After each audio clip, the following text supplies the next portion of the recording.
Rektor Universitas Gadjah Mada Yogyakarta Ova Emilia kembali memberikan penjelasan resmi terkait polemik ijazah Presiden ke-7 RI Joko Widodo. Melalui pernyataan di kanal YouTube resmi UGM pada Jumat 28 November, ia menegaskan bahwa seluruh informasi yang dikeluarkan pihak kampus didasarkan pada arsip akademik yang sah dan proses pendidikan yang dijalani Jokowi pada awal era 80-an.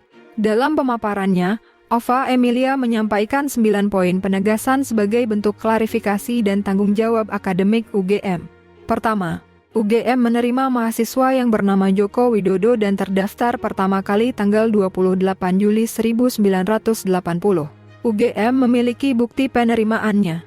Pengumuman tersebut juga dapat dilihat di Koran Kedaulatan Rakyat pada tanggal 18 Juli 1980. Kedua, Joko Widodo menjalani proses registrasi sebagaimana seharusnya dengan berbagai dokumen seperti formulir registrasi dan pernyataan atau janji yang bersangkutan sebagai mahasiswa baru. Data yang bersangkutan juga didokumentasikan dalam buku induk angkatan 1980.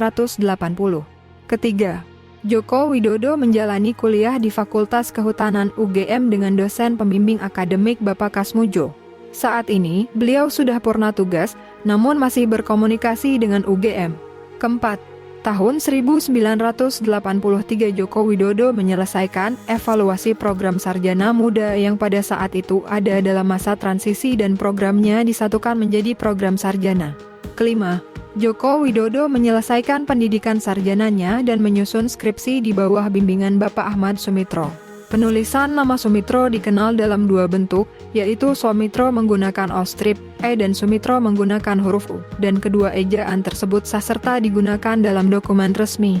Keenam, Joko Widodo lulus program sarjana pada tanggal 23 Oktober 1985 dengan indeks prestasi di atas 2,5 yang memang merupakan indeks prestasi minimal. Ketujuh, Joko Widodo telah menerima ijazah asli sesuai ketentuan. Sejak itu, segala hal yang terkait ijazah tersebut, termasuk keputusan menunjukkan kepada publik atau tidak, merupakan tanggung jawab yang bersangkutan. Kedelapan, terkait foto ijazah Joko Widodo berkacamata, kami tegaskan bahwa di masa itu yang dilarang adalah foto diri dengan kacamata hitam. Hal ini sesuai dengan pengumuman yang dikeluarkan oleh pembantu rektor bidang pendidikan dan pengajaran, penelitian dan pengabdian pada masyarakat tanggal 3 November 1984. UGM juga memiliki arsip ijazah lainnya yang menunjukkan foto diri berkacamata.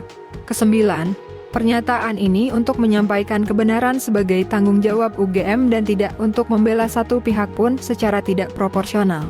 Dari pernyataan tegas Rektor UGM Ova Emilia tersebut, maka bermunculan berbagai reaksi berupa spekulasi dan pertanyaan secara masif di ruang publik.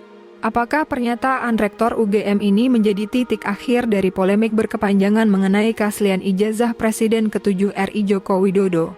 Apakah UGM telah memastikan bahwa ijazah tersebut sah dan benar-benar diterbitkan secara resmi sesuai arsip akademik dan prosedur administrasi yang berlaku? Pertanyaan berikutnya, apakah dengan penegasan ini perdebatan soal keaslian ijazah Jokowi dinilai sudah tidak relevan lagi untuk dipersoalkan? Sepertinya, pernyataan Rektor UGM ini juga dapat dipandang sebagai ajakan bagi semua pihak untuk menghormati data akademik resmi yang telah dikeluarkan oleh institusi pendidikan terkemuka tersebut. Jika benar ijazah Jokowi terbukti asli, tentu akan ada konsekuensi hukum bagi pihak-pihak yang selama ini menuduh dan menyebarkan klaim bahwa ijazah tersebut palsu, seperti Roy Suryo, Rismon Hasiholan Sianipar, serta Tifauzia Tiasuma atau Dr. Tifa. Dan pihak lain yang terlibat dalam penyebaran tuduhan itu berpotensi menghadapi ancaman pidana apabila terbukti melakukan penyebaran fitnah dan hoaks.